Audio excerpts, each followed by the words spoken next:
Now, to start off, Google is without a doubt the most effective way to get calls quickly.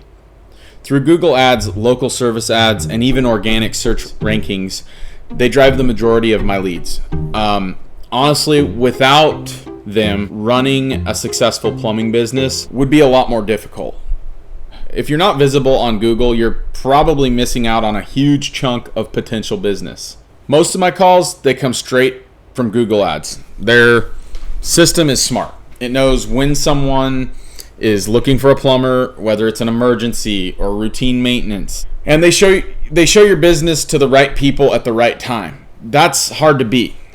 Here's where things get a little tricky.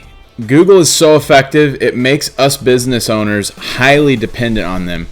And when you rely too much on any one thing, it can be risky. Let's say Google changes its algorithms or decides to increase ad costs significantly. Or worse, they suspend your account for some sudden policy violation. Suddenly, the majority of your leads disappear overnight. That's a real threat. They essentially have the power to shut down your lead flow and, by extension, your business. Think about that for a second. I've thought about this a lot myself, and because I've got YouTube channels and I've had issues and strikes, I've seen firsthand where Google can basically shut you down, and it is concerning to say the least. Don't get me wrong, the benefits are huge. Google allows you to scale your business quickly, target customers precisely, and get those phones ringing when you need it the most. But the risk is that you're playing in their sandbox and by their rules. So how do we navigate this? I'm not saying ditch Google. That would be insane, especially since it's the most effective platform. But I am saying you need to have other marketing channels in place.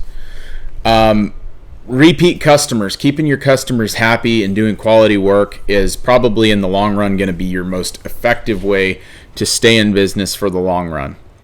So with Onnit Plumbing, for example, as we're super dependent on Google, I'm trying to diversify out, trying to build a social media presence, using Facebook or local Facebook chats to get work that way can be effective.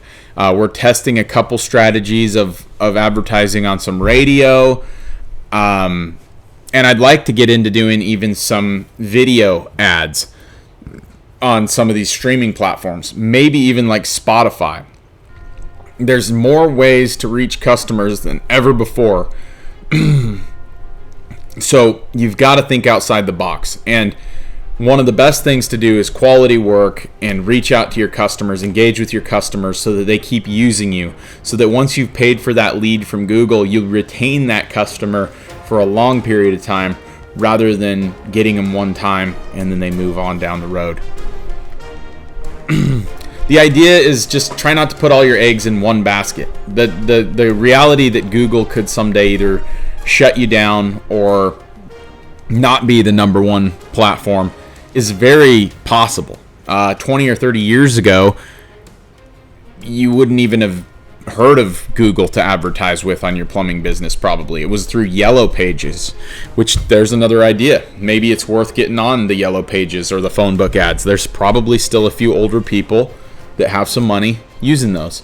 So what I'm trying to do here is just share with you how I feel about Google and how it's a double-edged sword that on one hand can very quickly grow and benefit your business, but on the other hand could be the final nail in your coffin. At the end of the day, Google is a powerful tool for us plumbers, but it's also important to recognize how much control they have over our lead generation. The key is to leverage Google as a tool, but not become completely dependent on them. A successful plumbing business is one that has multiple streams of customers coming in. If you're just starting out or you've been in the game for a while, just keep this in mind. Google can be our best friend in growing your business fast, but don't forget to build your business in a way that you can survive without them.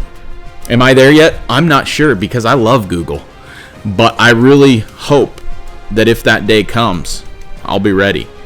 And yes, you may have to make some cuts, you may have to make some adjustments, but as the owner of your small plumbing business, That's going to be something that you need to decide and you need to plan for. That's part of being a business owner, is to try to plan for the unexpected. And unfortunately, sooner or later, the unexpected will happen.